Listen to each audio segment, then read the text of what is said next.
ഹരികൃഷ്ണ.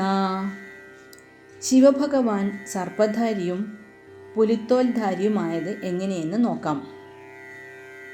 ഒരിക്കൽ ശിവഭഗവാൻ ഹിമാലയത്തിൽ തപസ്സിൽ മുഴുകിയിരിക്കുകയായിരുന്നു. ഹിമാലയത്തിൻ്റെ കൊടും തണുപ്പിനെ ശ്രദ്ധിക്കാതെ തപസ്സിൽ മുഴുകിയിരിക്കുന്ന ശിവഭഗവാനെ കണ്ട ഋഷിപത്നിമാരെല്ലാം അദ്ദേഹത്തിൽ അനുരാഗികളായി തീർന്നു. പത്നിമാരുടെ ഈ നടപടി ഋഷികൾക്ക് സഹിക്കാനായില്ല. ശമം ശീലിച്ച ഒരുവൻ തങ്ങളുടെ പത്നിമാരുടെ സ്നേഹം കവർന്നെടുക്കുമോ എന്ന് അവർ ശങ്കിച്ചു. അന്നുവരെ തങ്ങളുടെ ശുശ്രൂഷ ജീവിതവ്രതമായി കരുതിപ്പോന്നിരുന്ന പ്രിയ പത്നിമാർ ഒരു നിമിഷം ശിവനെ കാണുമ്പോൾ എല്ലാ വ്രതങ്ങളും മറന്ന് അവനെ തന്നെ ഉറ്റുനോക്കുകയാണല്ലോ. ഈ സ്ഥിതി തുടർന്നാൽ തങ്ങളുടെ പത്നിമാർ തങ്ങളെ ഉപേക്ഷിച്ച് ശിവനെ തേടി യാത്രയാവുമോ എന്ന് അവർ ഭയന്നു. ഏതായാലും അത് അനുവദിച്ചുകൂടാ. തങ്ങളുടെ ഭാര്യമാരുടെ മനം അപഹരിക്കുന്ന ശിവനെ വധിച്ചേ മതിയാവോ എന്നിങ്ങനെ ചിന്തിച്ചുകൊണ്ട് മഹർഷിമാർ തറയിൽ ഒരു കുഴി കുഴിക്കുകയുണ്ടായി. കുഴി ഏതാണ്ട് ഭൂമധ്യത്തോളം എത്തി. അതായത് അത്രയധികം അവർ കുഴിച്ചു എന്ന് സാരം. അപ്പോൾ ആ കുഴിയിൽ നിന്നും ദംഷ്ട്രകൾ പുറത്ത് കാണിച്ച് പ്രപഞ്ചം നടുക്കുന്ന ഗർജനത്തോടെ ഒരു വ്യാഘ്രം കയറി വന്നു.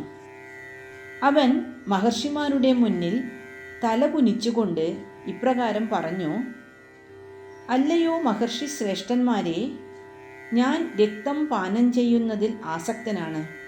എനിക്ക് ചുടുചോര നൽകുക.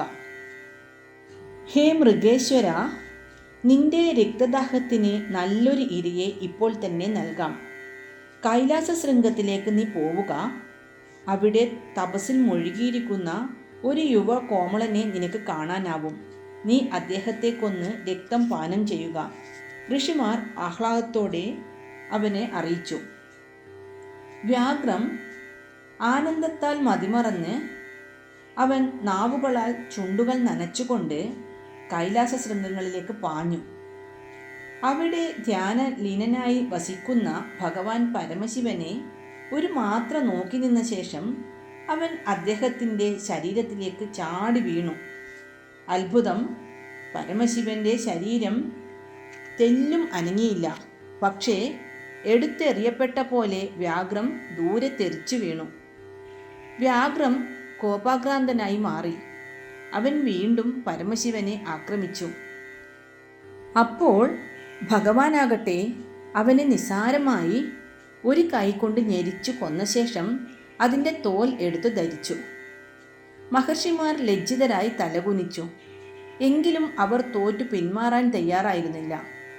അവർ ആദ്യം ഭൂമിയിൽ സൃഷ്ടിച്ച കുഴിയിൽ നിന്നും ശിവനെ സംഹരിക്കാനായി മാനിനെ പുറത്തുവിട്ടു. ഭഗവാൻ ശിവൻ അതിനെ തൻ്റെ ഇടതു കൈയിൽ വഹിച്ചു. അനന്തരം മഹർഷിമാർ ഉഗ്ര സർപ്പങ്ങളെ സൃഷ്ടിച്ചു. അവ ശീൽക്കാരം ഉതിർത്തുകൊണ്ട് പുറപ്പെട്ടു. അവയുടെ വിഷശ്വാസം ഏറ്റതോടെ ഭൂമിയിലെ സസ്യജാതികൾ വിഷബാധിതരായി നിലംപതിച്ചു. ജന്തുക്കൾ ഭയവിഹ്വലരായി പരക്കം പാഞ്ഞു തുടങ്ങി. സർപ്പങ്ങൾ മഹർഷിമാരെ വണങ്ങി അന്വേഷിച്ചു: ഹേ മഹർഷി ശ്രേഷ്ഠന്മാരെ, പറയൂ, എന്തിനാണ് നിങ്ങൾ ഞങ്ങൾക്ക് ജന്മം നൽകിയത്? ഞങ്ങളുടെ ദന്തങ്ങൾ വിഷമൂർച്ചയാൽ വിജൃംഭിക്കുന്നു. ആരുടെ മേലാണ് വിഷം ഞങ്ങൾ പ്രയോഗിക്കേണ്ടത്? അല്ലയോ നാഗങ്ങളെ, നിങ്ങളിൽ നിറഞ്ഞു തുളുമ്പിയ വിഷം ഉഗ്രനെന്ന് അഹങ്കരിക്കുന്ന ഒരുവനിൽ പ്രയോഗിച്ചാലുള്ള സൗഖ്യം എന്താണെന്ന് ഞങ്ങൾ പറഞ്ഞറിയിക്കണമോ? നിങ്ങൾ കൈലാസത്തിലേക്ക് പുറപ്പെടുക. അവിടെ തപസ്സിൽ മുഴുകിയിരിക്കുന്ന ഒരുവനെ നിങ്ങൾക്ക് കാണാം. അവനെ സംഹരിച്ച് നിങ്ങളുടെ ജന്മോദ്ദേശം സഫലമാക്കുക. മഹർഷിമാർ നിർദ്ദേശിച്ചു. നാഗങ്ങൾ കാറ്റിൻ്റെ വേഗതയിൽ കൈലാസത്തിലേക്ക് ഇഴഞ്ഞു. അവിടെ ധ്യാനനിമീലിതമായ മിഴികളോടെ ഇരിക്കുന്ന ഭഗവാന്റെ ഉജ്ജ്വല കാന്തിയിൽ അവ അത്ഭുതപരതന്ത്രരായി തീർന്നു. തങ്ങളുടെ ലക്ഷ്യം മറന്നുകൊണ്ട് നാഗങ്ങൾ ഭഗവാനെ സ്തുതിച്ചു തുടങ്ങി. ആ പ്രാർത്ഥനയിൽ സംപ്രീതനായ ഭഗവാൻ പരമശിവൻ തൻ്റെ കണ്ണുകൾ തുറന്നു. തൻ്റെ പാദച്ചുവട്ടിൽ കുമ്പിട്ട് കിടക്കുന്ന നാഗങ്ങളെ കണ്ട് ഭഗവാൻ അവയെ വാത്സല്യത്തോടെ കയ്യിലെടുത്തുകൊണ്ട് അരുളി ചെയ്തു, സർപ്പപ്രമുഖരെ മാനിക്കേണ്ടവരെ മാനിക്കുന്നവർക്ക് ഏത് സദസ്സിലും സ്ഥാനം ലഭിക്കും. എന്നെ വധിക്കാനായി വന്ന നിങ്ങൾ പിന്തിരിഞ്ഞത് തന്നെ അതിന് ദൃഷ്ടാന്തമല്ലേ? വരിക, ഇനി മുതൽ നിങ്ങളുടെ സ്ഥാനം എൻ്റെ ശരീരാംഗങ്ങളിലായിരിക്കും. അതിനുശേഷം ഭഗവാൻ ശിവൻ ഓരോ സർപ്പങ്ങളെയായി എടുത്ത് തൻ്റെ ശരീരഭാഗങ്ങളിൽ അണിഞ്ഞു. ആനന്ദത്താൽ മതിമറന്ന നാഗങ്ങളുടെ ശിവസ്തുതികൾ അന്തരീക്ഷത്തിൽ വിലയം പ്രാപിച്ചു. അങ്ങനെ ആദ്യം വന്ന വ്യാഘ്രത്തിൻ്റെ തോൽ എടുത്ത് ധരിക്കുകയും പിന്നീട് വന്ന നാഗങ്ങളെ തൻ്റെ ശരീരത്തിൻ്റെ പല ഭാഗങ്ങളിലായി എടുത്ത് ധരിക്കുകയും ചെയ്ത ശിവഭഗവാൻ സർപ്പധാരിയും പുലിത്തോൽധാരിയുമായി തീർന്നു. ഹരേ കൃഷ്ണ.